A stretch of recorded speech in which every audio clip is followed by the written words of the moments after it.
এক ধর্ষণ মামলায় সব হারিয়েছেন Brazilian superstar Dani Alves. Football club, সহধর্মিণী সবাই তাকে ত্যাগ করেছেন এই মামলার দায়ে। অবশেষে সেই মামলা থেকে মুক্তি মিলেছে আলভেজের। ফুটবল মাঠে প্রতিপক্ষের ফরোয়ার্ডের মতোই তার বিরুদ্ধে আনা মিথ্যা অভিযোগকেও ঠিকই রুখে দিলেন তিনি। ধর্ষণের অভিযোগ প্রমাণিত হওয়ায় সাজা হয়েছিল ব্রাজিলিয়ান তারকার। 4.5 বছর তাকে কারাদণ্ড দেন বার্সেলোনার আদালত। অভিযুক্ত হওয়ার পরপরই তাকে ছেড়ে চলে যান স্ত্রী। ক্লাব থেকেও অব্যাহতি দেওয়া হয় আলভেজকে। শেষ পর্যন্ত যখন সেই মামলার শাস্তি ঘোষণা করা হয়, তখন আর কিছুই হারানোর ছিল না এই ব্রাজিলিয়ানের। তাই তো হাল না ছেড়ে লড়াই চালিয়ে যাওয়ার সিদ্ধান্ত নেন তিনি।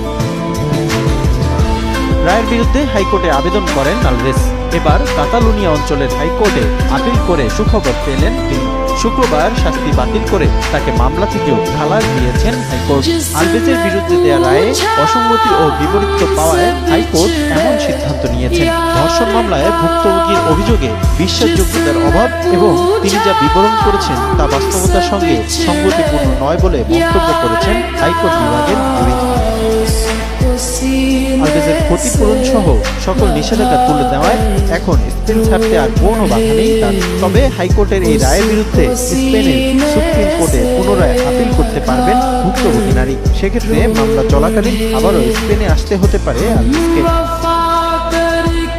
2022 সালে বার্সেলোনার একটি নাইট ক্লাবে যৌন নিপীড়নের অভিযোগ তুলে আলভেজের বিরুদ্ধে ধর্ষণ মামলা করেন এক নারী। যদিও শুরু থেকেই তার বিরুদ্ধে আনা অভিযোগ অস্বীকার করে তা বানোয়াট উল্লেখ করেন ব্রাজিলিয়ান ডিফেন্ডার। তবে সেই মামলায় গত বছরের ফেব্রুয়ারিতে তাকে 4.5 বছরের কারাদণ্ডের সঙ্গে 1.5 লাখ ইউরো দেওয়ার নির্দেশ দেন আদালত।